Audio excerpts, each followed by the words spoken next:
أعوذ بالله من الشيطان الرجيم.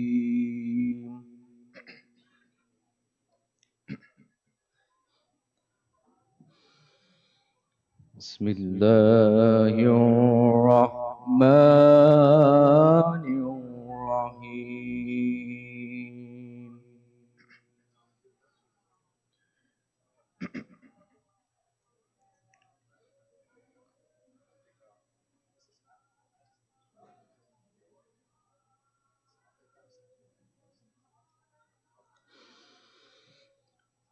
يا أيها الذين آمنوا اتقوا الله ولتنظر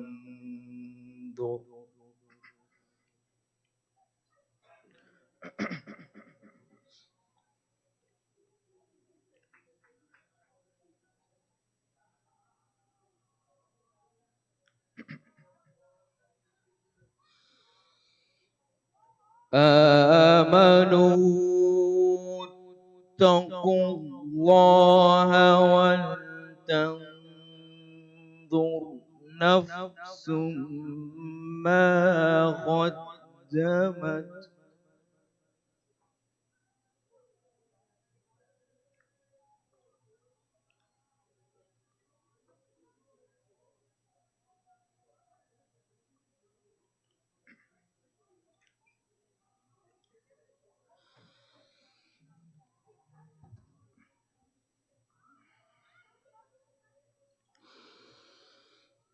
ولتنظر نفس ما قدمت لغد واتقوا الله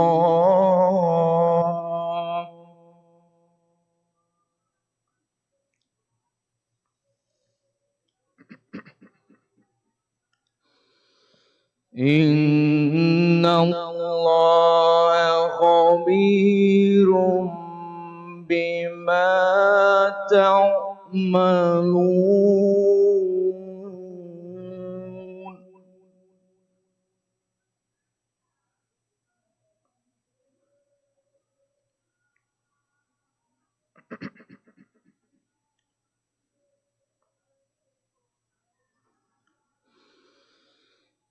ولا تكونوا كالذين نصروا الله فأنساهم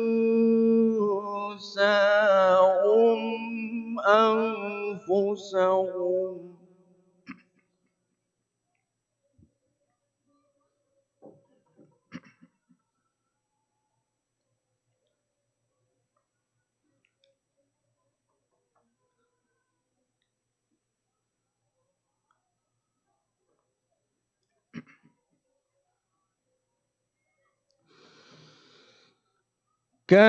كالذين نصروا الله فأنساهم أنفسهم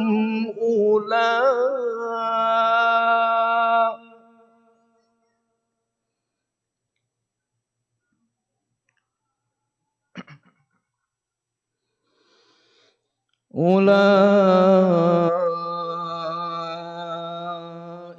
هم الفاسقون.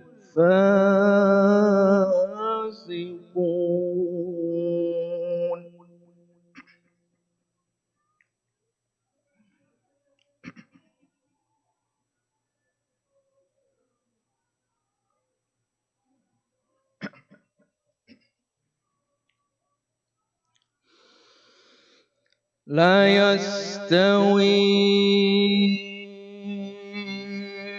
أصحاب النار وأصحاب الجنة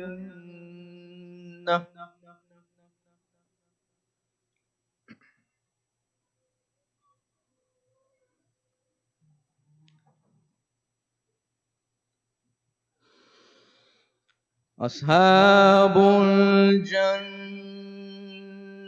هم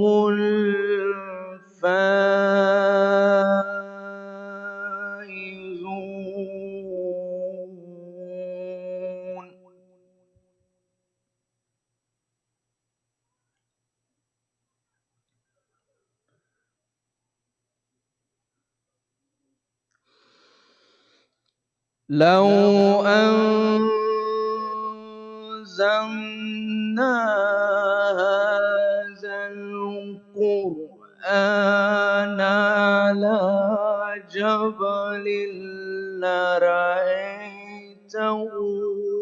خاشعا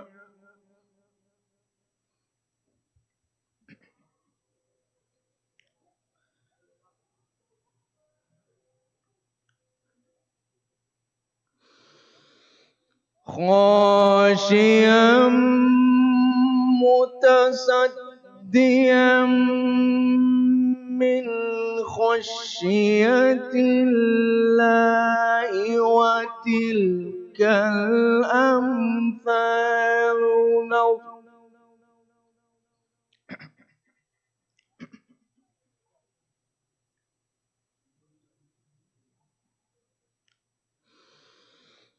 وتلك الأمثال نضربها للناس لعلهم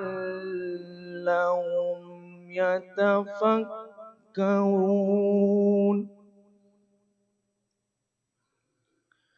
هو الله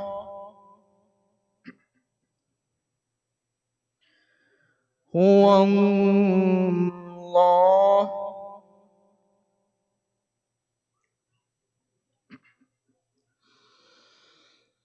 هو الله الذي لا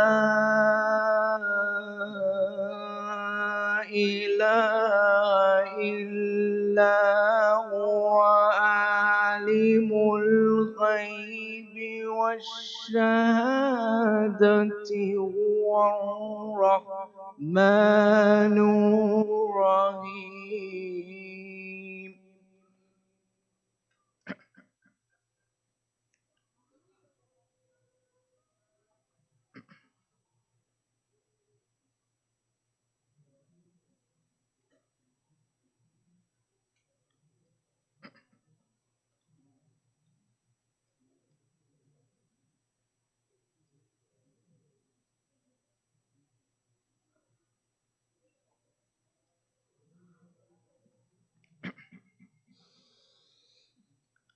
هو الله الذي لا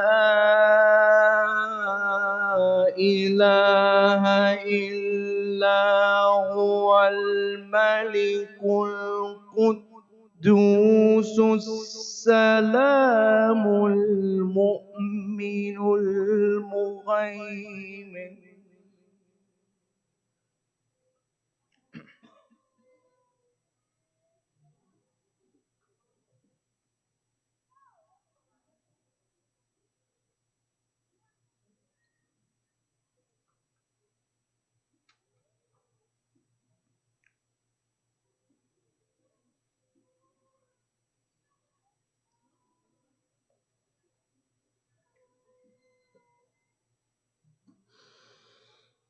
من المهيمن العزيز الجبار المتكبر سبحان الله عما يشركون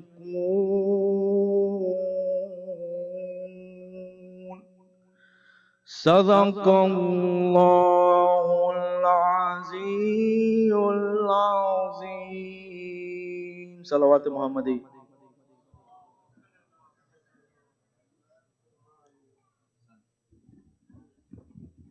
Thank you for that beautiful recitation. Next, I would like to call on Sister Fatima Raza to come up for poetry. Let us welcome her with a loud salawat ala Muhammad wa ali Muhammad.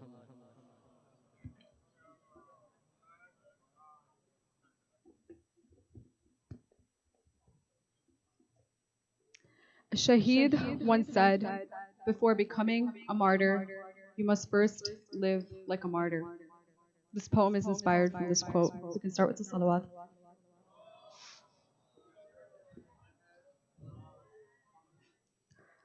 اللهم اجعل محياي محيا محمد وآل محمد O Allah, make me live the life of Muhammad and his family.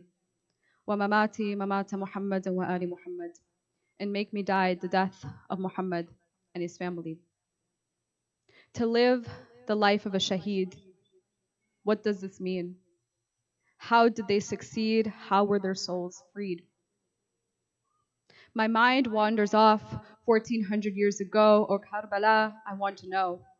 Tell me the secret to a martyr's life. How did they bear witness and arise? Karbala's blessed sands replied, Wilaya. Wilaya is how their souls flied. Wilaya's light each martyr's heart held, for this is the reason they stayed until the end. Unlike those who dispersed, leaving our Imam alone and with thirst. Wilaya enamored their hearts. From worldly gain, their beings would depart. Sacrifice is what they yearned. Living forever is what they earned. Wilaya. Wilaya they truly understand, for nothing in the way would stand from following their Imam's command. For Qasim, death was sweeter than honey. For Abbas, 2 hands he'd give. For Hur, from his ego he became free. Was this not all Wilaya? And through Wilaya's beauty, they were brought to the ultimate love of the Almighty One above. For as Hussein alone did stand on Karbala's blessed sands, he was immersed in none but love in his beloved one. A martyr's secret is this servitude. For nothing else will they pursue, all else becomes extinguished, except this divine wish. Allahumma ja'al mahyaya mahya Muhammadin wa ali Muhammad. O Allah, make me live the life of Muhammad and his family. Who lives such a life today? Who lives a martyr's way? Who do I think of today? What did Karbala's blessed sands teach me from that day? I see the oppressed in their resistance. Servitude towards God and His chosen awliya illuminate their existence. I see the martyrs who gave on the path of Al-Quds. Walaya today, do they preserve towards the Imam today? Do they serve? For the life of living like Muhammad wa Ali Muhammad is nothing more than walaya to the Imam and His chosen ones. Not a heart of just love, for a heart of just love was kufa. Not a heart of just love, but a heart that yearns to sacrifice for the one above. This is what it means to be a shaheed. This is what it means to be a shaheed. To align and follow the wali's lead, to give all when truth's revival is needed, to give all when truth's revival is needed. Salawat.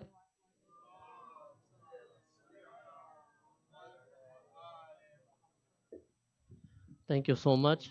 And just a few announcements before I call on Sheikh. So number one, if you would like to join the WhatsApp group and be informed about the programs that are happening this month and throughout the year, please reach out to one of the organizers or the volunteers, and inshallah they will add you to the group chat. And number two, please refrain from eating in the basement or anywhere in the center where it is prohibited. And if you do eat, please clean up after yourselves. And number three, please extend your hand and donate generously so we can continue serving you and programs like this throughout the year. We have the baskets placed at the door of the entry. And if you would like to donate, please go for it. And if you would like to sponsor Majlis, you can also contact one of the volunteers to help you, inshallah, sponsor the Majlis. And we have a request from the ladies' side that please limit entry and exit during the Majlis and minimize disturbance. So everybody who is leaving and coming in, please limit your movement so it's easier for us and the people to concentrate on the Majlis. And inshallah, tomorrow there's going to be a book launch event by Sheikh Jaffer, and inshallah, he will enlighten us about it tomorrow. And for the timing, we will update you on the WhatsApp group chat. Without further ado, I would like to call upon Hujjat al-Islam wal-Muslimin, Sheikh Jaffer Ladak. Let us welcome him with 3 loud salawat ala Muhammad wa ali Muhammad.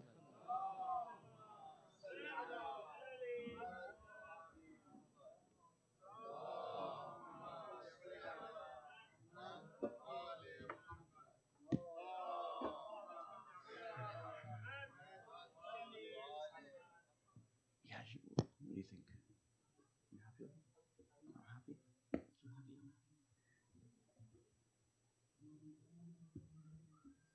Can I ask the brothers to move as far to this side as possible so that we don't block the entrance, and that anyone who wants to come in shortly, they have enough space to be able to do so, inshallah.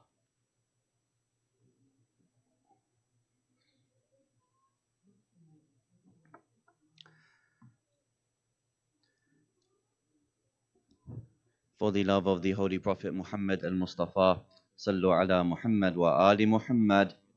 Allah. We will need 3 sets of ayat tonight, inshallah. Please open your Qur'ans to the following chapters.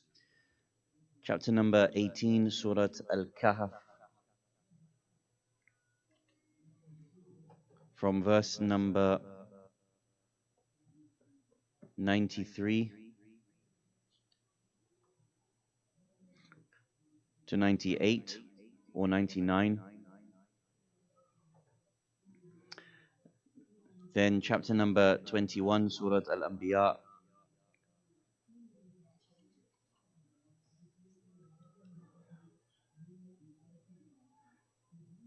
verses 96 and 97. So that's Surah Al-Kahf from verse number 93 onwards, Surah Al-Anbiya, verse number 96 onwards, and then chapter number 3, Surah Al-Imran,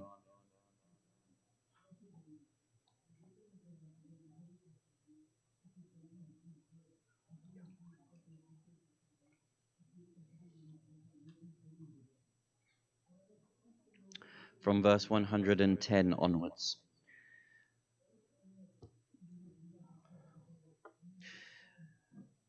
We will also need you to open a couple of verses of the Bible as well. So if you go to Google and into the search engine type in BibleGateway.com, the first thing you will need is Ezekiel 38. So BibleGateway.com, Ezekiel 38, and thereafter another search, BibleGateway.com, Psalm 83. So Psalm is Psalm 83. Everybody has those, inshallah?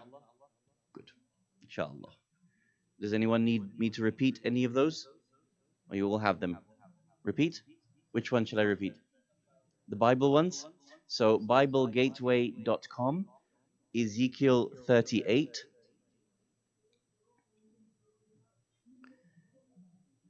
and then another search engine, BibleGateway.com, Psalm 83.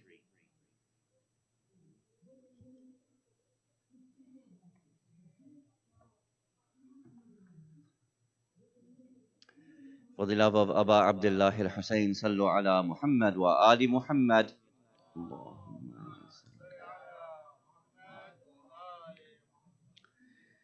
And for the hastening of the appearance of Imam al-Mahdi, Ajjalallahu ta'ala faraj al-Sharif, Sallu ala Muhammad wa ali Muhammad.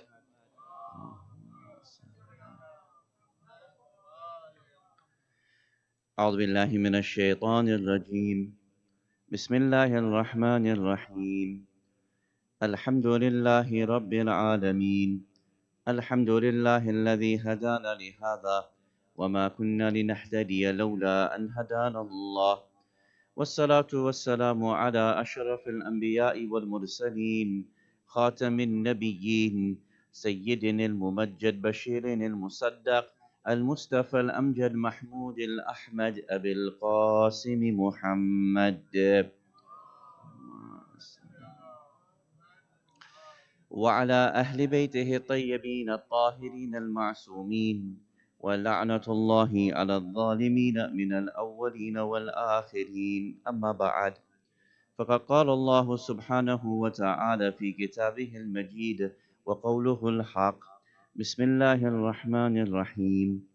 ليسوا سواء من أهل الكتاب أمة قائمة يتلون آيات الله آناء الليل وهم يسجدون يؤمنون بالله واليوم الآخر ويأمرون بالمعروف وينهون عن المنكر ويسارعون في الخيرات وأولئك من الصالحين. آمنا بالله. صدق الله العلي العظيم. صلوا على محمد وآل محمد.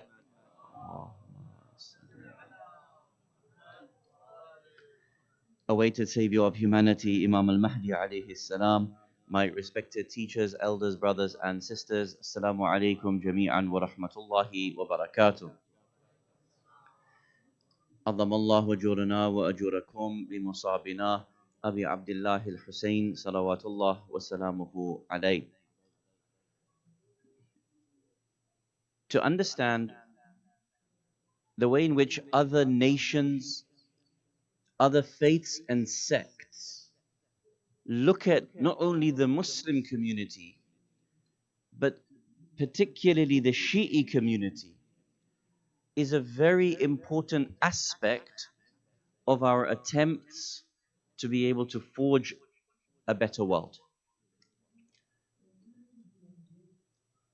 If other nations, other faiths and other sects look at the school of Ahlul Bayt alayhimus salam in a positive way, as a positive source of light and guidance in this world, then it becomes easier for us to be able to work coherently, cohesively together towards the ultimate aims that Islam has set for us.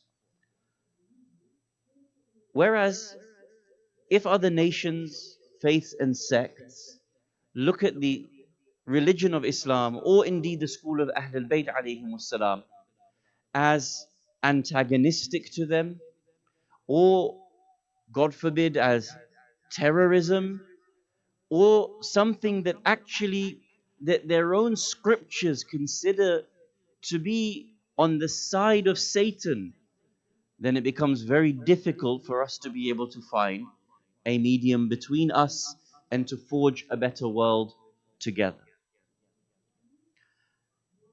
This can be understood at both the levels of the masses as well as at the level of the individual. How often have you heard that many people will accuse or blame Islam as a religion, but then due to your own good akhlaq and your own good interactions, they will look at the religion of Islam differently, or at least say that you are one of the good ones. Have you heard of that sort of case? Many a time in my own interactions with people, they will look at Islam as blameworthy for something, or Islam as the enemy within, but the Muslim themselves is actually good. It becomes very hard to be able to reconcile that, doesn't it? Why do I hate Islam, whereas I find Muslims to be good people? One of the great challenges that we have is that from amongst the scriptures of both our Christian friends as well as our Judaic friends, many of them are forced to be able to see Islam not only as antagonistic or antithetical to their own teachings, but actually that in their eschatology and in their end times theology, they believe Islam is actually the source of enmity on earth and is actually going to be with Satan and the satanic forces at the end times. This is in the scriptures, as I will show you shortly. What if I went a step further and I said to you, not only within many of the Christian and Judaic circles is it Islam is considered to be at the end times to be the problem, but specifically the Shia are the ones who will be the enemies of God at the end of time, and that this is apparently mentioned within the texts.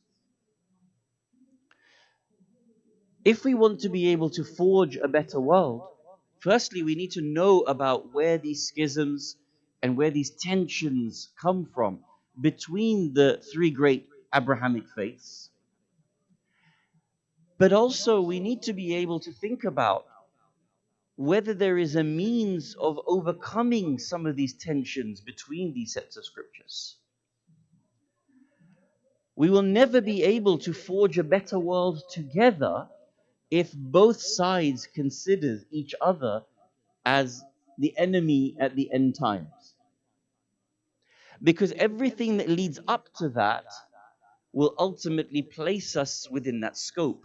For example, if I mention to you that within the tradition that it is the state of Israel that is an enemy to mankind, immediately the way in which we look at that state is through that lens. But then what if it's flipped? What if I was to tell you that from their own scriptures that they actually see the present day Shia Ithna Shariya in that very same light, that actually we are on the side of the Antichrist, and as a result we are perpetually the enemy of those people. How do we deal with this?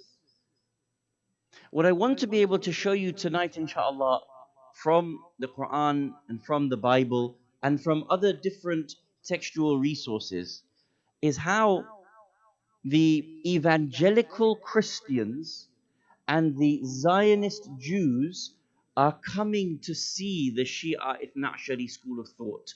And that is specifically that at the end times, it is the Shia community that is on the side of the Antichrist. Moreover, there is a split between the two. They may both see that the Shia community is inherently theologically problematic, but actually from the perspective of the evangelical Christians, they believe that they need to start a war between Muslims and Jews in order to be able to bring about the coming of Christ and the rapture as well. This is important not only from a theological perspective, but you can see it bleeds into everything that we do in the modern day world. These ideologies and belief systems become part and parcel of people's policy making.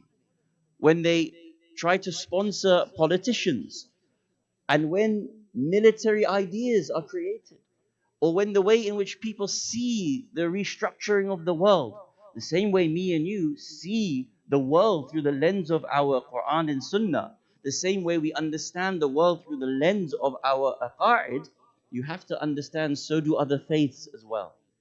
The fact that some of the faiths and some of the sects specifically place the Shia as the problem, it is necessary, number one, for you to know what they say, and number two, for us to be able to think about how we navigate that. It may be that we don't have all the answers today, tonight, from this pulpit. It may be that you have to have further discussions with yourselves, further discussions with your other friends from amongst the churches, from amongst the synagogues. There needs to be discussion convened. And to be honest with you, no center like Al-Khoei Center in New York has the capacity, no other center like Al-Khoei Center in New York would have the capacity to be able to do that, because of where you are situated, because of your experience with the tradition. There is much scope for you to be able to think about this particular challenge that is at hand. If we are able to be aware of this challenge, then it gives us some opportunity to start thinking about how we navigate this particular challenge together, inshallah. Please open your Qur'ans to Surah Al-Kahf, chapter number 18 of the Holy Quran, from verse number 93 onward.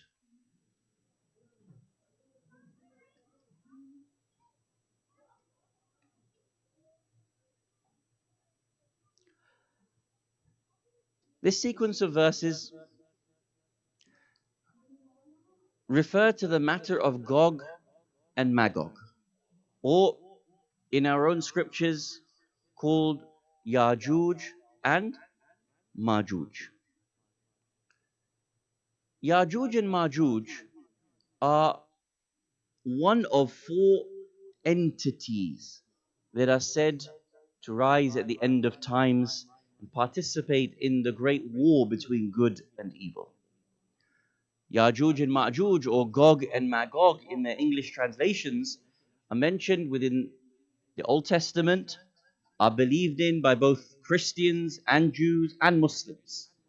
But all three have slightly different interpretations as to whom Gog and Magog are and the outcomes of Gog and Magog. Amongst the four that are due to come at the end of time is Gog and Magog, Dajjal, Isa alayhi salam, and the awaited savior of humanity, Imam al-Mahdi, ajjalallahu ta'ala faraj al-sharif.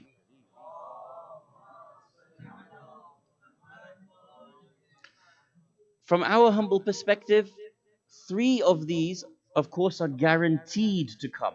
Scripturally, they are necessary for the end times. Which one is not? Dajjal. Dajjal is said to come at the end of times, and whatever description he comes with, but it's not a necessity or a guarantee. It is something that is mentioned within the books of Ahadith. The other three, however, Gog and Magog, Isa alayhi salam, and Imam al-Mahdi alayhi salam, of course, are guaranteed, Allahumma salli ala Muhammad, to come at the end of time. Gog and Magog are one of three interpretations. Either Gog and Magog are two individuals, or it is a tribe or two tribes, or it is a geographical location. We'll talk about each of these shortly, inshallah.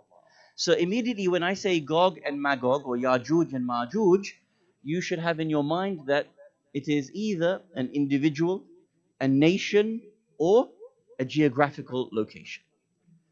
All three Abrahamic faiths believe Gog and Magog come at the end of time. The problem is that each says that Gog and Magog is the other. Gog and Magog sides with whom? The Antichrist. He's on one side. And then on the other side, you have Prophet Isa alayhi salam and the awaited savior of humanity. These two, of course, clash. So, of course, if you have, for example, our Jewish friends thinking we are Gog and Magog, it means what? That we are siding with the Antichrist. Similarly, if our Christian friends believe that we are Gog and Magog, we are siding with the Antichrist. And similarly, if we claim that they are Gog and Magog, that means they are siding with the Antichrist. It's all well when it becomes scriptural discussion, but when it becomes very real and people use these to be able to create policy for the United States of America, or when evangelical Christians are telling people that the Shia are Gog and Magog, or when it becomes real tomorrow and the Imam comes and Gog and Magog comes, this is where real destruction comes about, doesn't it? Many of you may not even have known who Gog and Magog are before tonight's discussion. Maybe you did. And many of you will not even have known that Christian evangelicals in this country and Zionist Jews in this country believe you, the Shia Ithna Ashariya, to be Gog and Magog. We're not doing this discussion in order to pit ideas against one another so that you dislike one group or another, or it becomes a means of violence between one another. Na'udhu billah. No, not at all. This is a theological discussion and more about coming together and finding a way to resolve this tension as opposed to actually finding a way of making it split between us. Before we look at these ayat, please brothers, you're blocking the entrance. Come on, people cannot come in. This is every night we're asking everyone just to move to the middle or move across. We shouldn't have to ask this every single night. Brother, you're literally blocking the entrance and exit.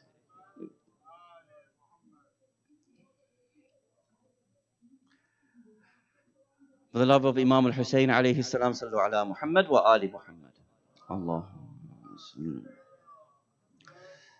In these verses of Surah Al-Kahf is the first mention of Yajuj and Majuj within the Holy Quran. The second will be the verses that we'll come to shortly after from Surah Al-Anbiya. Please open your Qur'ans to chapter number 18, Surah Al-Kahf, verse number 93 onwards. The sequence of verses explain that Dhul Qarnayn alayhi salam that Dhul Qarnayn alayhi salam comes across a people, and this people ask him for help because Gog and Magog are creating fasad in the world. And Dhul Qarnayn alayhi salam builds a dam or a great wall and locks Gog and Magog behind this particular wall. Have a read of these verses with me. Verse number 93. Bismillah ar-Rahman ar-Rahim. حتى إذا بلغ بين السدين وجد من دونهما قوما لا يكادون يفقهون قولا. Until when he, Dhul Qarnayn, reached a place between two mountains, he found on that side of them a people who could not speak with him. It's a different language. So he comes across a people, and they now need to communicate to Dhul Qarnayn alayhi salam. If they can't speak the same language, they communicate in some other form, maybe with some signs or maybe some drawings or something of the case. What is important to note for this part of the verse is that they came between two mountains. حتى إذا بلغ بين السدين. So this seemingly refers to a geographical location. Which location? We will talk about it shortly, inshaAllah. There is also a community, a qawm, that communicates with Dhul Qarnayn alayhi salam. Verse number 94. قالوا يا ذا القرنين إن يأجوج ومأجوج مفسدون في الأرض. They said, O Dhul Qarnayn. Now in the previous ayah it says that they could not speak with one another. They could not communicate. So Allah subhanahu wa ta'ala here is not quoting them in their words. He is explaining the communication that was made between Dhul Qarnayn and this tribe. قالوا يا ذا القرنين إن يأجوج ومأجوج مفسدون في الأرض. This is not an ordinary thing. Surely Gog and Magog make mischief in the land. فهل نجعل لك خرجا على أن تجعل بيننا وبينهم سدا. Shall we pay you a tribute? We, the community, can we pay you something? And then with that, it's a condition that you raise a barrier between us and Ya'juj and Ma'juj. They are mufsidun fil ard. We want you to create a barrier between us and them, but we will pay you to be able to do this. Verse number 95. قال ما مكني في ربي خير فأعينني بقوة أجعل بينكم وبينهم ردما. He said, that which my Lord has given to me is better. I don't need your payment. I'm not looking for any payment for this. Therefore, all I want is for you to provide the workers, and then I will make this fortified barrier between you and Ya'juj and Ma'juj. Verse number 96. آتوني زبر الحديد حتى إذا ساوى بين الصدفين. Bring me blocks of iron, until when he had filled up the space between the two mountains, he said, blow until when he had made fire, bring me molten brass that I may pour it over it. It describes that a dam or a gate of some kind was made between these two mountains, locking Ya'juj and Ma'juj in and stopping their ability to cause fasad fil ard. Verse number 97. فَمَا اسْتَطَاعُوا أَن يَظْهَرُوهُ وَمَا اسْتَطَاعُوا لَهُ نَقْبًا. So they were not able to scale it. Ya'juj and Ma'juj were unable to overcome that large gate or that dam that blocked them in.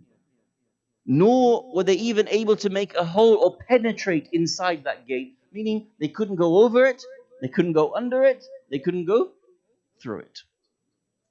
Verse number 98. قَالَ هَذَا رَحْمَةٌ مِّن رَبِّي.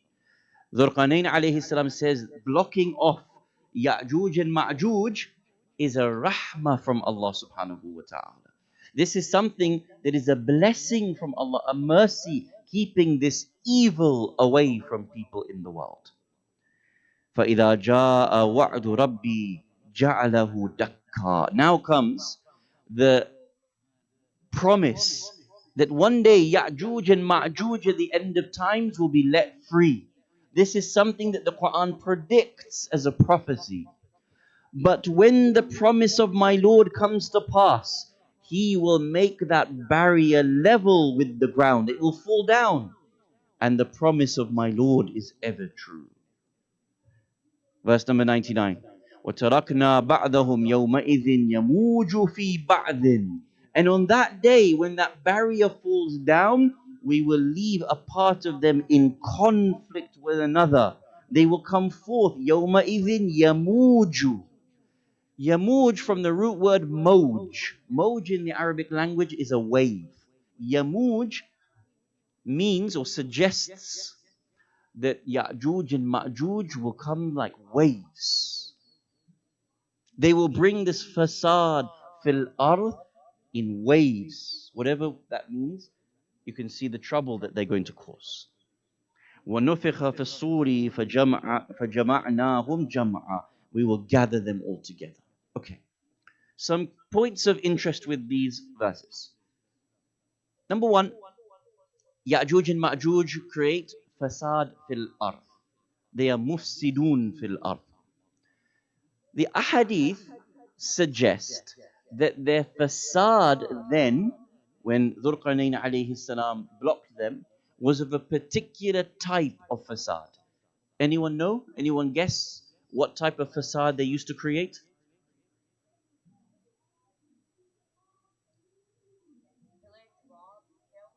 Very nice. Pillage, rob, kill. Very good. Anything else? Kidnap. Yes. You could just list every type of facade and probably it would count. The hadith specifies that they used to steal food and they used to destroy crops and lands which would create crops. Very interesting. So the Quran calls them mufsidun fil ard. But the hadith is very specific as to what type of facade they used to do. They would destroy other people's food and crops. The second interesting thing is the location. Where was it? Between Baina Saddain, between two mountains. Historians differ. Who is Dhul Qarnayn according to popular opinion? Alexander the Great. And when did Alexander the Great come? Which era? Which century? Pop quiz. Ahsant. 300 BC. So 300 years before Christ alayhi salam. The first recorded, what has reached us, the first recorded explanation of Dhul Qarnayn's travels and where this incident came was from a Roman Jew some 30 to 100 years after Christ. So let us say up to 400 years after Dhul Qarnayn. This is the earliest recorded geographical explanation of where this event takes place. According to that particular historian, that event takes place on the border between modern-day Russia and Georgia. That two set of mountains, until today, can still be visited. It is between where? Russia and modern-day Georgia. Now, just as an FYI, the reason as to why it is still visited and is popular until today is because when many Ukrainians and Russians wanted to flee the current war, they would actually go through that mountainous pass. So it is still until today used. You should ask the question, is there a great dam or is there a great wall that is built there? No. It doesn't appear to be so. Anyway, according to the earliest resources that we have, that is the location of that incident of where Ya'juj and Ma'juj have been locked up. Anyway. What is most important here for us is that in the Quran is the prophecy that at the end times, Ya'juj and Ma'juj will be freed from that barrier. Again, we have to ask, is it a person? Is it a nation? Or is it a geographical location? Well, this comes into play. Because if it is a nation or a tribe, then we have to find out who it is. If it's a geographical location, then the geography stays the same. But over a period of time, nations come and go, don't they? So that could have a potential effect depending on the geographical location. So this is this first set of verses. Please turn to Surah Al-Anbiya, chapter number 21 of the Holy Quran. Which ayah did we say? 96. Jazakumullah khair. 96 and 97.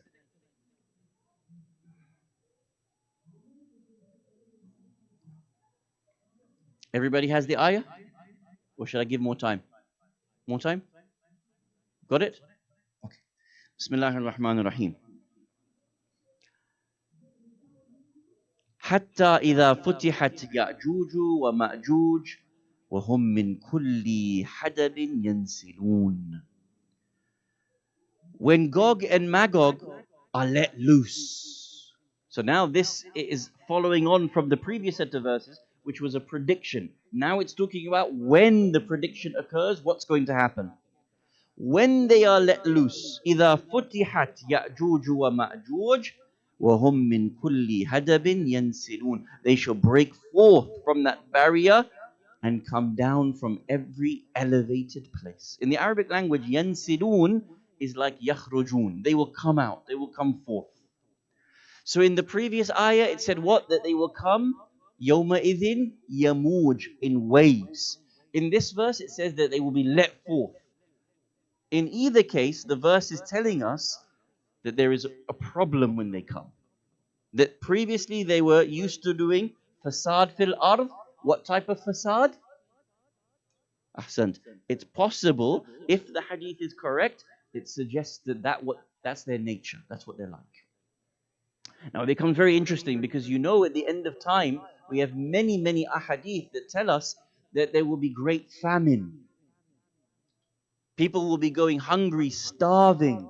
This is mentioned explicitly within the signs, the minor signs of the end of time, the circumstances of the end of time. Think about this very carefully. If you already have great famine, and then Ya'juj and Ma'juj come, and what is their MO? That they steal food, that they burn crops from other people. Can you see the type of facade that can be expected from them at the end of times? This is what we understand from these traditions, putting them together. Return to the ayah. حتى إذا فتحت يأجوج ومأجوج وهم من كل حدب ينسلون واقترب الوعد الحق, and the true promise shall draw close. It's coming. Allah subhanahu wa ta'ala is telling us. Then lo, the eyes of those who disbelieve shall be fixed open. Woe to us, they will say. Surely we were in a state of heedlessness as to this. Nay, surely we were unjust. The emphasis here is that in the Quran, Ya'juj and Ma'juj exist. The type of facade that they do is suggested, and that they are definite signs of the end of time. Whose side are they on? They are on the side of Dajjal. According to some traditions, Ya'juj and Ma'juj will come after the 12th Imam's appearance. According to some, they will come with Dajjal's appearance. But in either case, they are not on the side of me and you, they are the enemy. We do not have any more information than this. It's a very important point I'm going to make in passing. And I know there are many brothers, especially and sisters here, who are students of Islam. Many of the ulama have fantastical explanations as to whom Ya'juj and Ma'juj are. I'm not kidding you when I tell you some ulama believe Ya'juj and Ma'juj are aliens.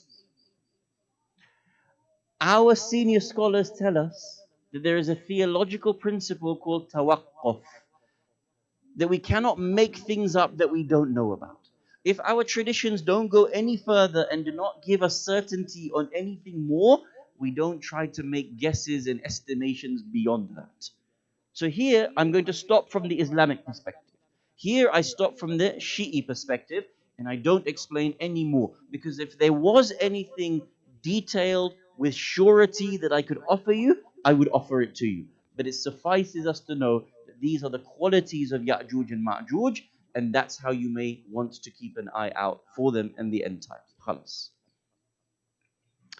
The issue is that when you look within the texts of our friends from the Christian and Judaic faiths, their understanding of Ya'juj and Ma'juj is that they are not only Muslims, but a certain type of Muslim. And that certain type of Muslim arguably is you and me, from the Shia Ithna Ashari school of thought. That means the way in which some evangelical Christians and some Zionist Jews look at us is through a theological lens that we are the enemies of God. And if they can identify Ya'juj and Ma'juj either as a nation or as a geographical location, then they also become the enemies of God. Now, if you are an evangelical Christian in this community, in this country, of which there is a huge proportion with a huge finance behind them that are constantly providing senators and congressmen and leaders to the country that then actually create policy for this country, you have to understand the link that is occurring. You cannot be blind to that link.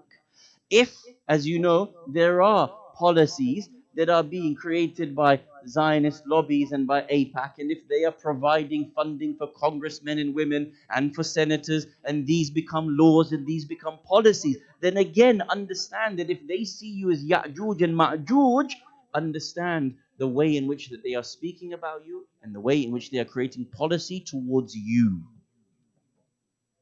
Cannot be blind to this. So where does this appear to come? I can't have time to give you all the evidences, so I'll give you the most important and show you the way in which these traditions speak and the way in which they interpret these traditions. Please go back to your search engines. I asked you to search BibleGateway.com, Ezekiel what? 38. Please open BibleGateway.com, Ezekiel 38.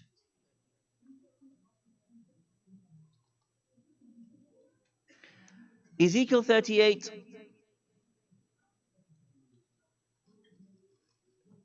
addresses the issue that the believers in the Bible have to consider Gog and Magog as the enemies of Allah, as the enemies of God. And then it goes further to actually state whom those people are, whom Gog and Magog are. Are you ready to read it with me? Have you ever heard of this? Hands up. How many of you know of this already? My young brother there. Anyone else from the sisters? This is all new for you? Ready to read it? Everyone should be having exactly the same version as me. New International Version, okay? The Lord's great victory over the nations. Remember, if you're an evangelical Christian or if you're a Zionist Jew, remember as you read this, you believe in this. The same way me and you believe in the Quran and Sunnah, they will believe in these texts. 38. The word of the Lord came to me. Son of man, set your face against Gog of the land of Magog.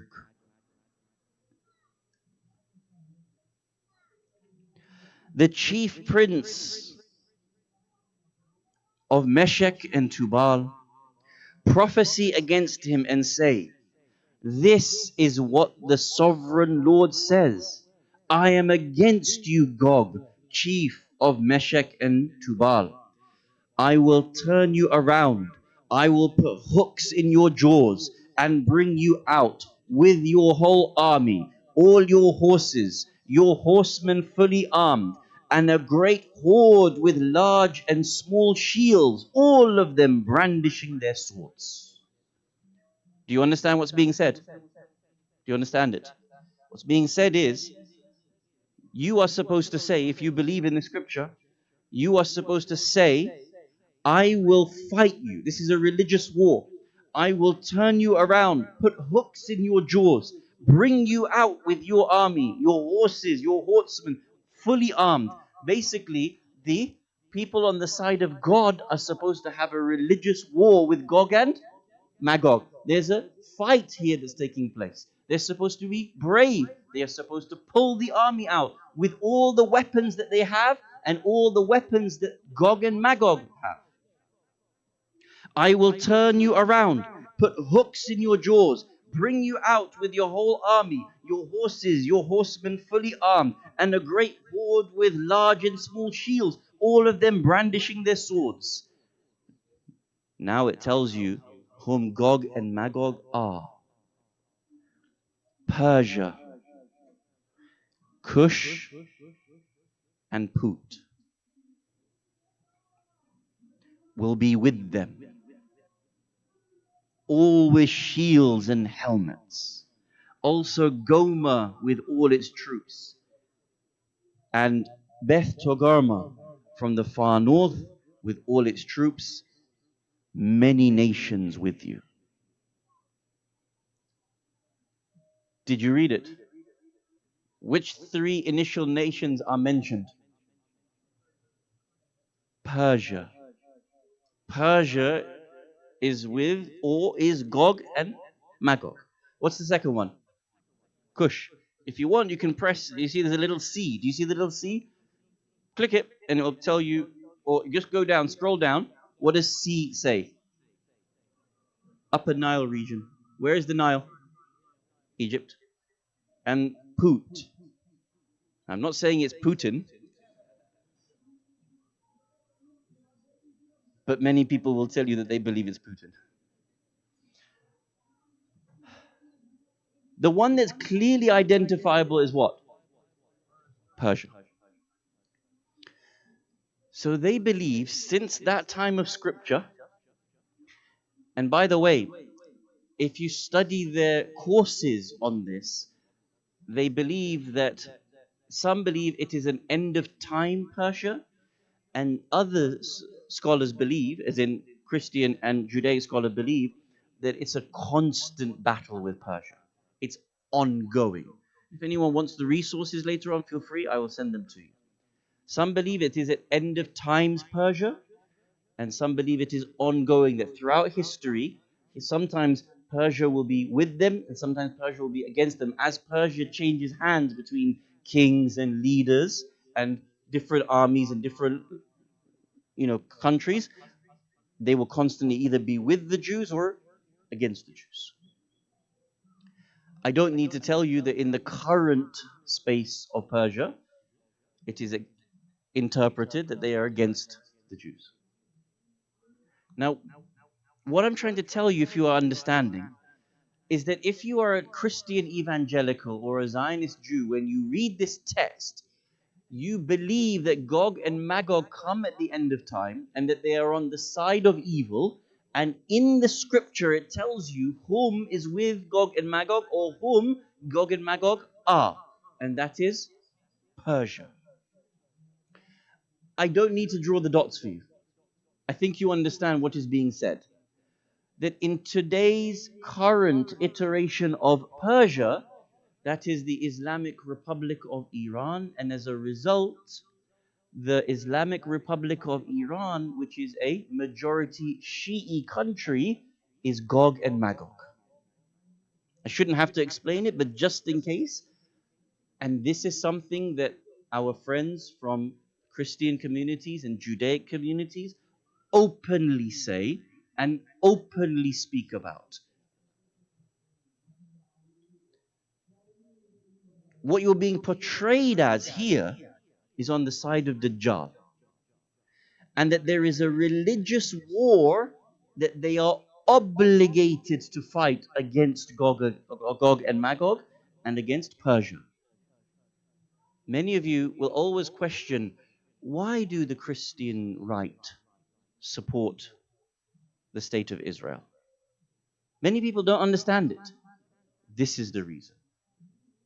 Because from the texts, they are supposed to be against Gog and Magog and any of its partners as well. Now, please turn to the next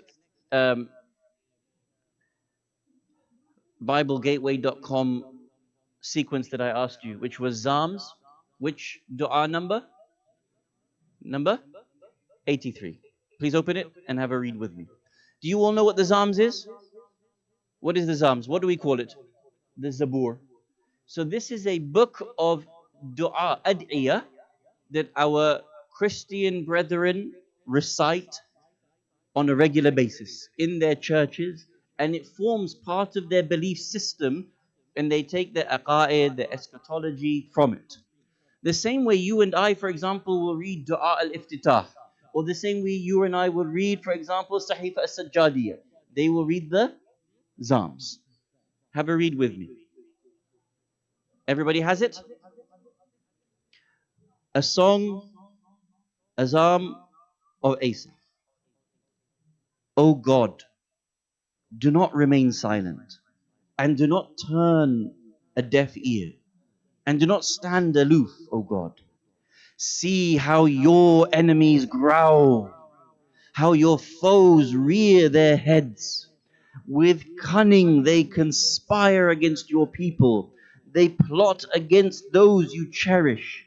Come, they say, let us destroy them as a nation so that Israel's name is remembered no more. Tell me, which nation do they normally associate with wanting the destruction of Israel? Persia. Correct? And which faith or which sect is the most outspoken or the most at the fore of stopping the advancement and the genocide and occupation of the state of Israel? Which one? School of Ahlul Bayt alayhimus salam. Carry on reading, verse number 5. With one mind they plot together. You see, lots of different nations that want to destroy Israel. With one mind they plot together. They form an alliance against you, God. Now, whom are these? Whom are these groups that form an alliance against you, God? The tents of Edom and the Ishmaelites of Moab. Subhanallah. If you don't recognize that name, I don't know what to tell you. Who are the Ishmaelites? Which particular Arabs? Which particular Muslims? Ahsant. Who comes from Ishaq? And who comes from Ismail? Which prophet comes from the lineage of Ismail? Which one? Rasulullah Muhammad sallallahu alayhi wa alayhi. In their du'as, there is a du'a to say that the Ishmaelites are the ones who are going to be against Israel. Isn't it incredible? So obviously, who is it referring to? The Prophet. And those who follow the Prophet, what do they happen to be called? Muslims. Can you see in the previous text, who is Gog and Magog? Persians. In this text, who is against Israel? The Ishmaelites, who are the Muslims. If you are reading these two texts and you put them together, it is quite obvious to see, if you are an evangelical Christian or if you're a Zionist Jew, the way in which you read these texts, who is your enemy? Who do you have to go to war with? What is your policy going to be? This is serious business. The same way you believe your beliefs with respect, they also believe their beliefs. You have to understand, when policy makers are making these decisions in DC or in New York, where are they getting their vision from? Where are they getting their ideology from? It is from these very texts. Now, it should be sufficient for you to understand what is being said. But just in case, I'm going to read to you from a couple of websites of some of those groups, just so you see what they themselves say. Because you might say, fine, Jaffer, you are reading the Psalms in this way. You are reading the Bible in this way and making your own conclusions. And that's unfair for you to put words in the mouth of others, right? So what we should do is let them speak for themselves. So I read to you from a website called foi.org. What is FOI? Thank you. Friends of? Friends of? No. Yeah. They're not friends of Islam, brother. After what they've I'm teasing you. It's all good. It is Friends of Israel, foi.org. I'm reading to you from foi.org. So it's not me putting words in anyone else's mouth. We have to be fair and just and let them speak for themselves. The title of this article is called The Battle of Gog and Magog. I'm going to read part of it. The section is called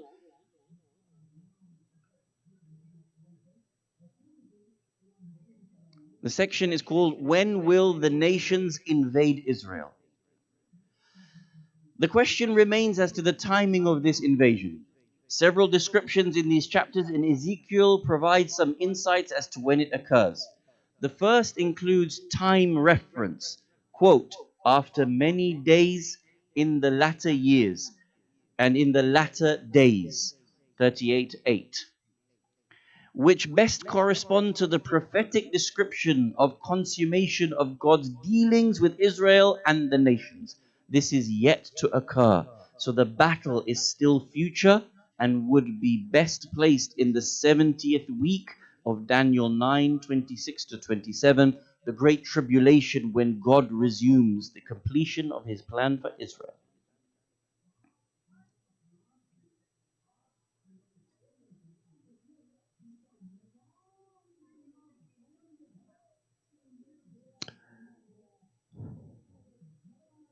The next part of it, why do the nations invade Israel? As much as this coalition of nations against Israel is pursuing its own purpose, Ezekiel reveals that God is controlling the situation for his own purpose. In summary, the battle of Gog and Magog is the future invasion by a coalition of nations, including Russia, Turkey, Iran, Sudan, and Libya against Israel near the midpoint of the tribulation, motivated by acquisition of material wealth. The outcome is a devastating defeat for Israel's enemies by divine intervention, which exalts God as the true victor and safeguards God's people for spiritual blessings. And there are many, many other chapters, many other websites that will tell you exactly the same thing. All you would have to do is Google it for yourself. Who is Gog and Magog at the end times? Think about this very carefully. What is being spoken about you in many churches up and down this country? What is being spoken about you in many synagogues up and down this country?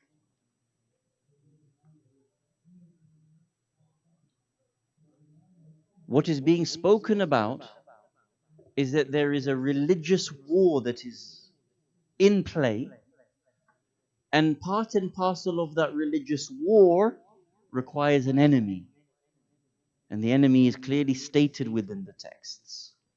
And as a result, many of them are drawing 2 and 2 and getting their own 4. There is one more element to this. If Israel is the homeland of the Zionist Jews, why would Christians care so much to be able to help them? Christians and Jews have never got on in history. And in fact, whenever Christians have massacred Jews, the Jews have always sought refuge with the Muslims and have always found safety with the Muslims.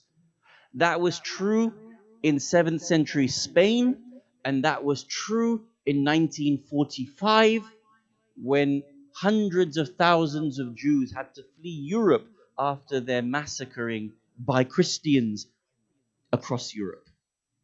Where did they go? To Palestine.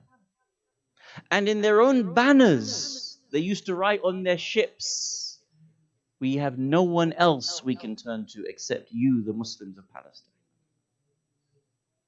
So why would evangelical Christians help the Zionist Jews to create and establish the state of Israel? The answer is very simple. Evangelical Christians believe that there has to be a great war that takes place in Jerusalem, which brings about the end times. In order for Jesus Christ to return, there must be a great war. Do you know whom that great war must be between?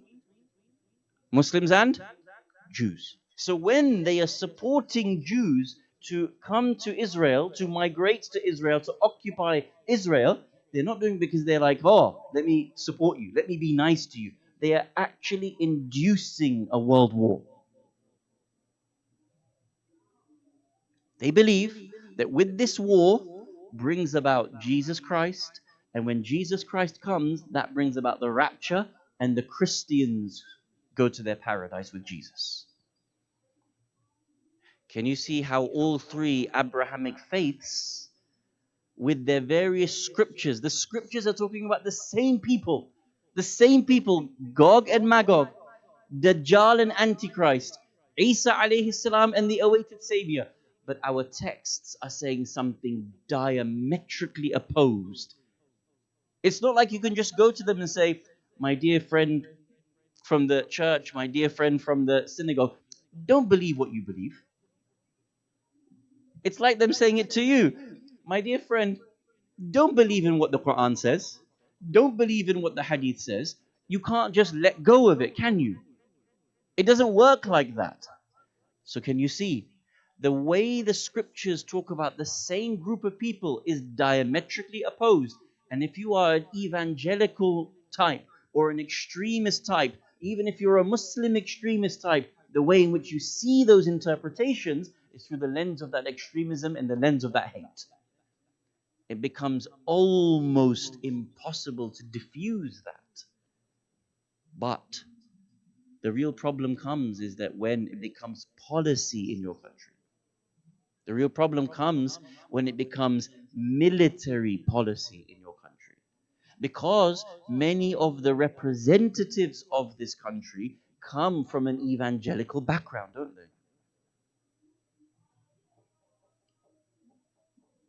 The former vice president was one, as an example. At the very, very top of the state, let alone the billions in donations that go behind. What I want to do, I can't show you a solution. I can't say to you, "Here is the outcome, and what you have to do is this." All I can do is show you how the Quran expects us to be able to treat the Christians and the Jews, and the way in which we could try to forge better ties so long as we actually follow our own scriptures accordingly. So please open your Qur'ans to chapter number 3, Surah Al-Imran, verse 110.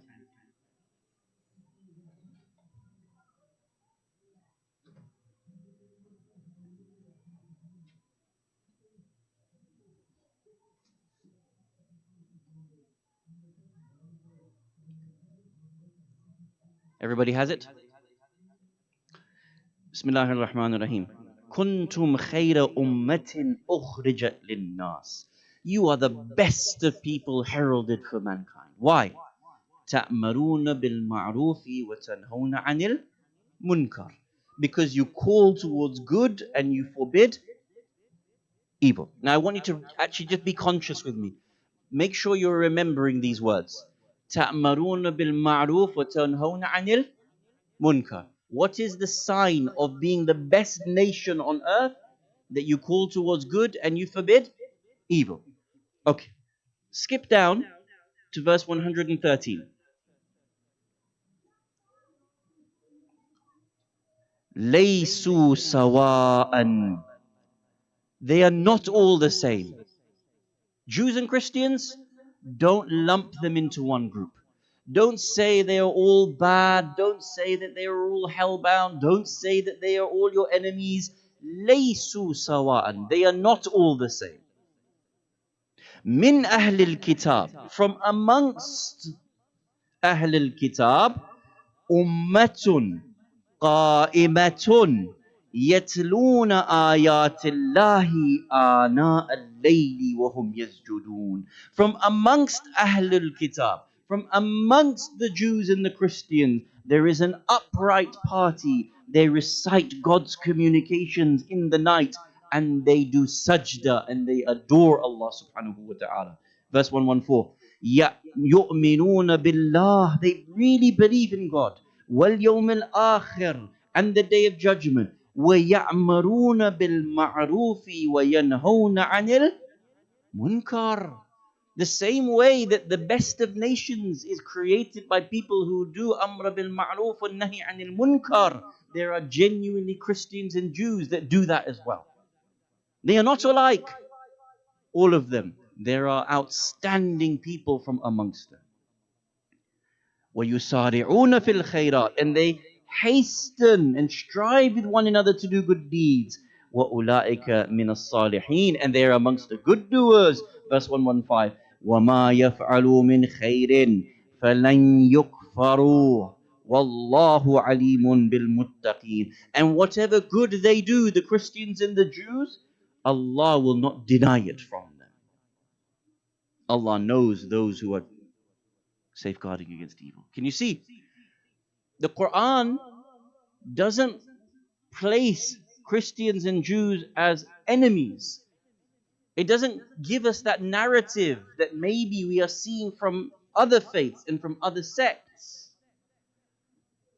But at the same time, it tells you to be very, very careful and watch out for those people who are warmongers from amongst them. Please turn to chapter number 5, Surah Al-Ma'idah, verse number 64.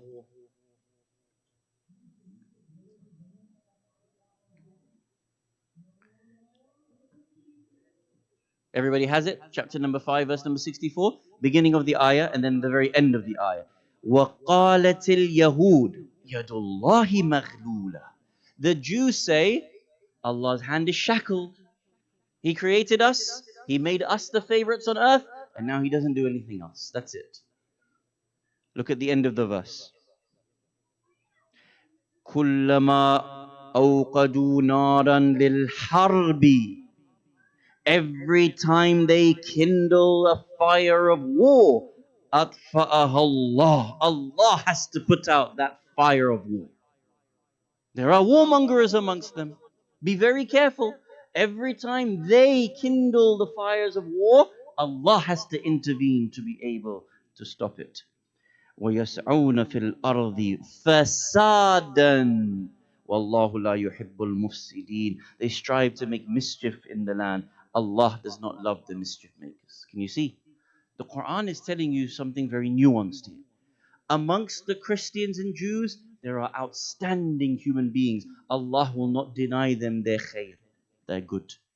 On the other side, there are some that are warmongers. They see the whole of their scripture through the lens of war. They constantly call towards war.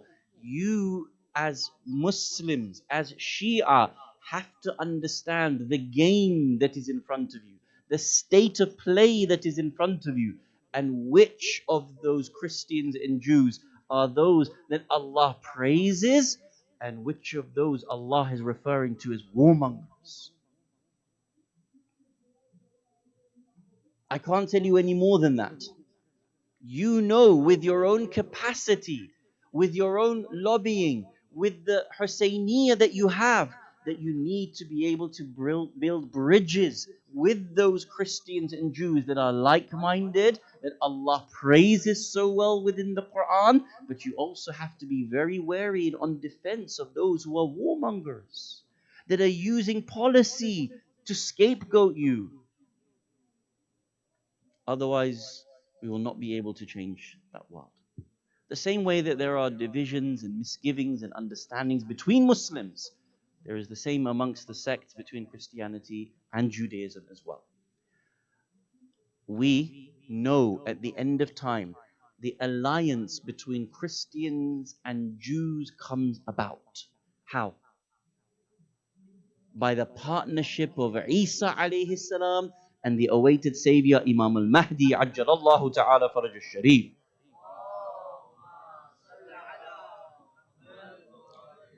How many Christians are there in the world? More than 2 billion. 2.5 billion, maybe coming to 3 billion. Should we say 2.5 billion conservatively? How many Muslims? 2 billion? So what is that? A total of 4.5 billion. What's the total population of the earth at the moment? 7.2, 7.5 billion. Half the world, more than half the world is Christian and Muslim. At the end of time, it will be the unity between these two under the banner of the two awaiteds that will bring forth a change within this world. It doesn't happen overnight. The Christian communities need to have you from now starting that relationship. It doesn't happen overnight. From now they need to see your alliances. From now they need to see your goodness. And with a center like Al-Khoei Center in the middle of New York, it needs to be that the Shia community takes that lead and helps to be able to redress many of the misgivings and many of the policies that are coming from evangelical Christians. Who are you going to rely on doing that?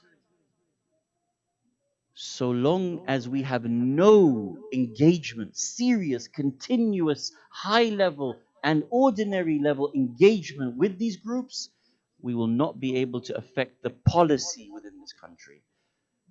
Don't think about Washington. Don't think about DC. Think about what you in this local Husseiniya can do. Think about what you can do to make a change on the ground that actually filters further and further out. Understand what is being said about you and understand there needs to be a strategy in place that actually responds to it accordingly. Ali al-Akbar alayhi salam was given a title by Imam al-Hussein alayhi salam that he was the most like the Prophet sallallahu alayhi wa alayhi in look and in character.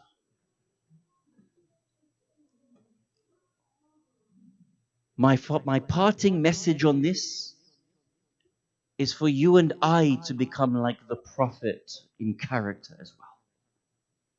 So that if we're seriously going to make amendments and changes in this country at a socio-religious level, it has to come from the character that we have, from the insight and the leadership and the wisdom that we have. Imagine Ali al-Akbar alayhi salam reciting that adhan on the morning of the 10th of Muharram. I want to take you back for a moment to the martyrdom of Fatima al-Zahra alayhi salam. It is said that Bilal al-Habashi refused to give the adhan after the attack on the house, lest it be seen as an endorsement of the khilafat of those who had stolen the leadership from Ali ibn Abi Talib alayhi salam.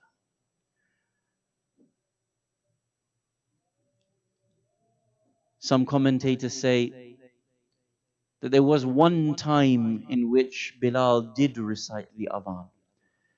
Fatima al-Zahra alayhi salam wanted to hear the adhan once more. Why?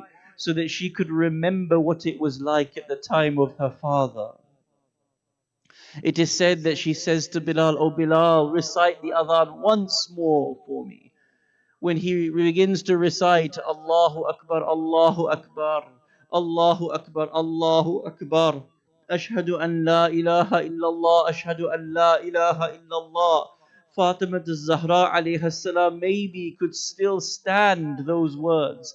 But when he came to Ashhadu anna Muhammadan Rasulullah, hearing the name of the Prophet broke Fatima al-Zahra alayha salam, that she could not stand what it was being spoken to her, that this father of hers has been taken away, and with that opened the doors of such enmity against her. I want you to imagine then, when Ali al-Akbar recites his adhan on the morning of the 10th of Muharram, how does Sayyida Zainab and Sayyida Kulthum feel when they hear that adhan from the one that resembled the Prophet the most in his speech, in his look, and in his character? Can you imagine Zainab alayha salam remembering what it was like to be under the blanket of protection of her grandfather? And the same way Imam al-Hussein alayhi salam must have remembered what it was like under the protection of her grandfather. Can you imagine what was going through the hearts of Ahl al-Kisa and the remnants of Ahl al-Kisa in that moment? The poets say that when Ali al-Akbar came to Imam al-Hussein alayhi salam and said, "Allow me to enter into the battlefield," Imam allowed him immediately. He is the first of the shuhada from Al Muhammad to go on the 10th of Muharram. And because he is the eldest son of Imam, it is his duty to protect his father and lead the rest of Banu Hashim in their example. The poets say that when Ali al-Akbar comes to Imam al-Hussein and says, "Father, allow me to enter the battlefield," the poets say that he said to his son, "O Akbar, I allow you to go, but I want you to ask permission from your mother." It is said that Ali al-Akbar went to his mother Layla. She gave him permission. He came back and said, "My mother has given me permission." The poets say that Imam al-Hussein said, "I did not mean this mother of yours. Go and ask Zainab for permission, because she has looked after you like a mother since your birth. She has raised you in her own lap since your birth." Can you imagine Akbar going to Zainab alayha salam having to give permission to the one who looks most like her grandfather to go to the swords of Banu Umayyah? Zainab alayha salam gives that permission, and we are told that when Ali al-Akbar begins to leave the battlefield, Imam al-Hussein alayhi salam walks behind him and follows him towards the battlefield. It is said that Akbar enters into the battlefield and kills many of the enemies.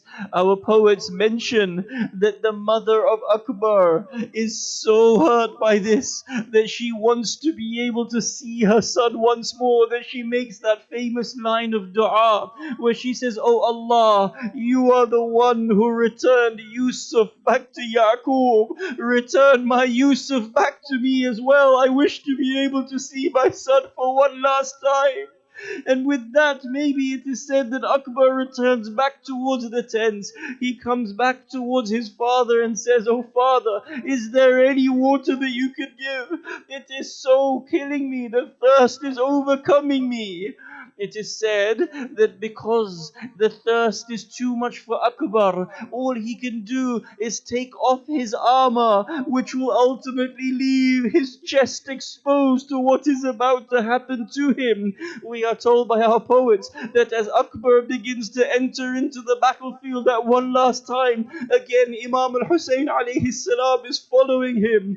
The poets say that Akbar turns round and says, "Father, why are you following me into to the battlefield. To which he says, "Oh Akbar, if you had a son like I have, if you had your own Akbar, you would not be asking me why I am following you. Oh Akbar, all I want is to be able to see your face for as long as I can, whenever you have chance to be able to look at me." Well, the poets say that whenever Akbar was fighting and whenever he would kill one of the enemies, he could look towards his father proudly to say, "Did you see what I am doing?" And his father would have a smile on his face.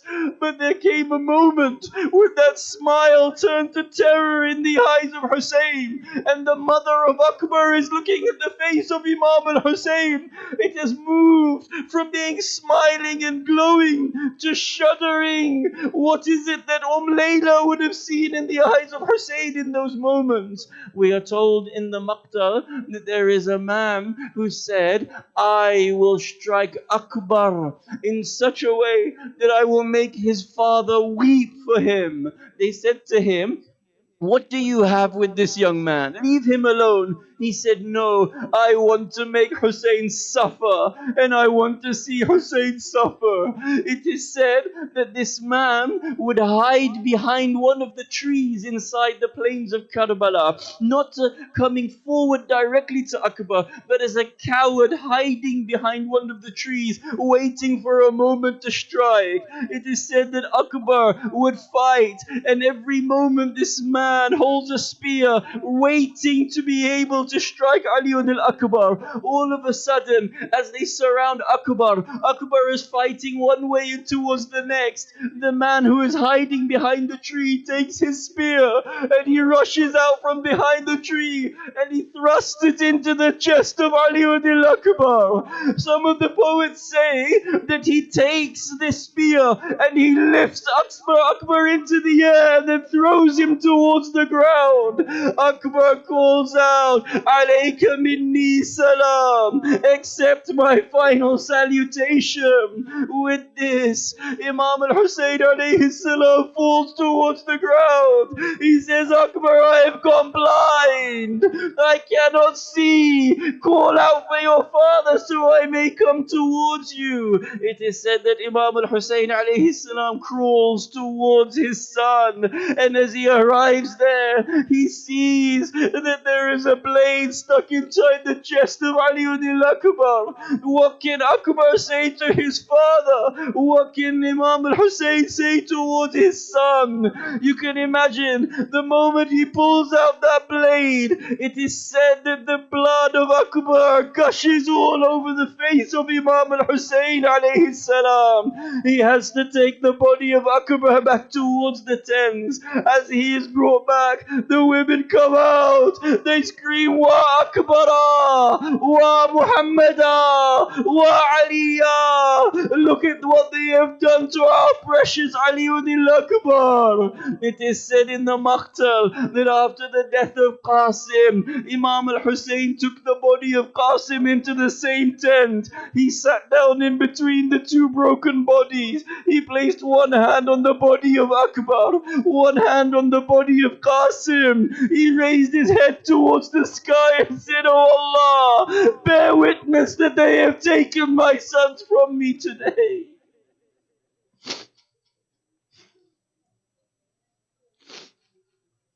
ألا لعنة الله على القوم الظالمين وسيعلم الذين ظلموا أي منقلب ينقلبون إنا لله وإنا إليه راجعون. ماتم حسين يا حسين يا حسين Ya Hussein, Ya Hussein, Ya Hussein,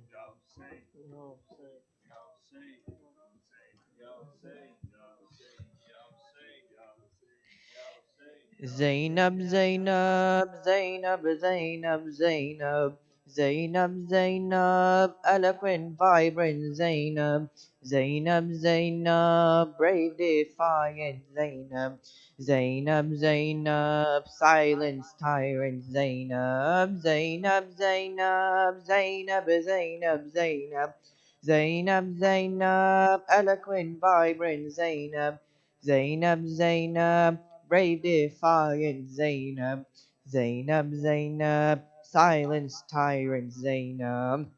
Zainab, Zainab is the name of patience. Zainab, Zainab taught us for generations her father's will and her mother's fragrance. Kaaba of sorrows and lamentation. Zainab, Zainab, Zainab, Zainab, Zainab, Zainab, Zainab, Zainab, Zainab, Zainab, Zainab, Zainab, eloquent, vibrant Zainab, Zainab, Zainab, brave, defiant Zainab, Zainab, Zainab, adornment of Ali Mawla, Zainab is the memory of Al-Zahra, her held high in the land of Karbala, for she was the daughter of Haydara.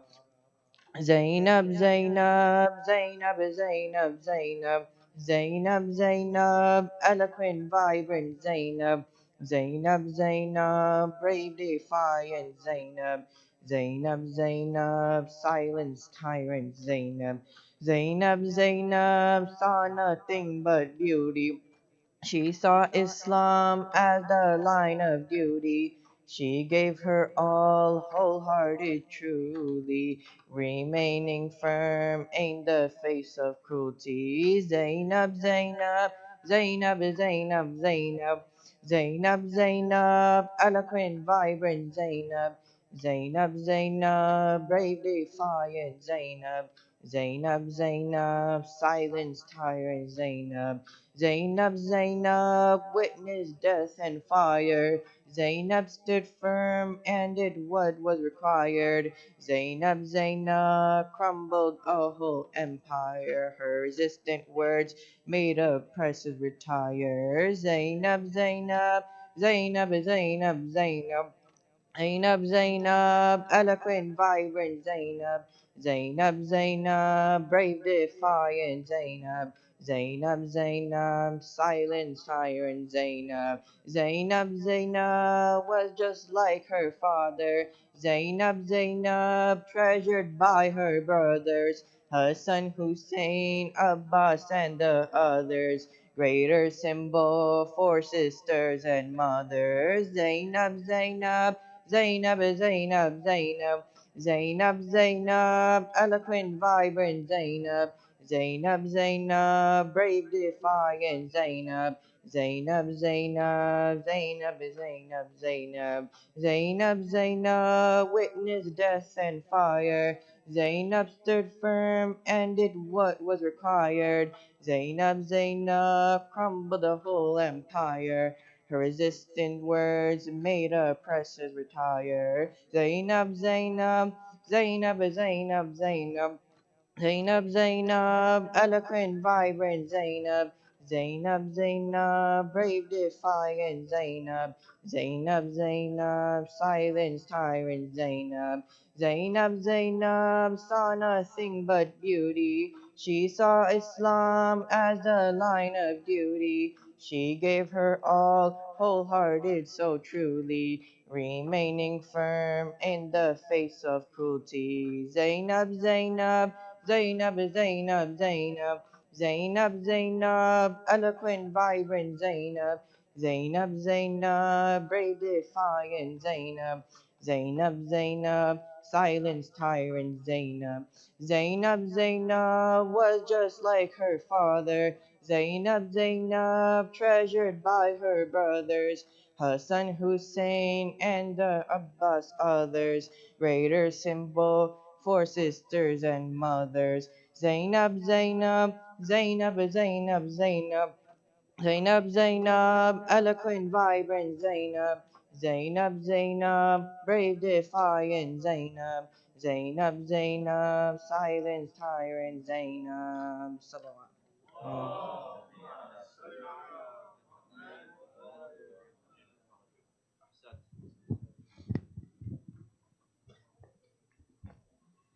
بسم الله الرحمن الرحيم السلام عليك يا رسول الله يا نبي الله السلام عليك يا أمير المؤمنين يا علي بن أبي طالب السلام عليك يا خديجة الكبرى أم المؤمنين السلام عليك يا فاطمة الزهراء سيدة النساء العالمين. السلام عليك يا حسن بن علي المجتبى. السلام عليك يا أبا عبد الله وعلى الأرواح التي حلت فنائك. عليكم مني سلام الله أبدا ما بقيت وبقي الليل والنهار. وعلى جعل الله وأخلد مني لزيارتكم. السلام على الحسين وعلى علي بن الحسين وعلى أولاد الحسين وعلى أصحاب الحسين، خصوصا سيدي يا مولاي يا أبا الفضل العباس ابن أمير المؤمنين وأختك زينب أم كلثوم وبنت سكينة جميعا ورحمة الله وبركاته. السلام عليك يا علي بن الحسين زين العابدين. السلام عليك يا محمد بن علي الباقر. السلام عليك يا جعفر الصادق. السلام عليك يا موسى بن جعفر الكاظم. السلام عليك يا علي بن موسى الرضا. السلام عليك يا محمد بن علي الجواد. السلام عليك يا علي بن محمد الحادي. السلام عليك يا حسن بن علي العسكري. السلام عليك يا حجة بن الحسن يا صاحب الزمان. السلام عليك يا شريك القرآن. السلام عليك يا كعبة الإيمان. السلام عليك يا إمام الإنس والجان. عجل على ظهورك عجل على ظهورك يا ابن الحسن يا ابن الحسن. عجل على ظهورك عجل على ظهورك. السلام عليكم جميعا ورحمة الله وبركاته.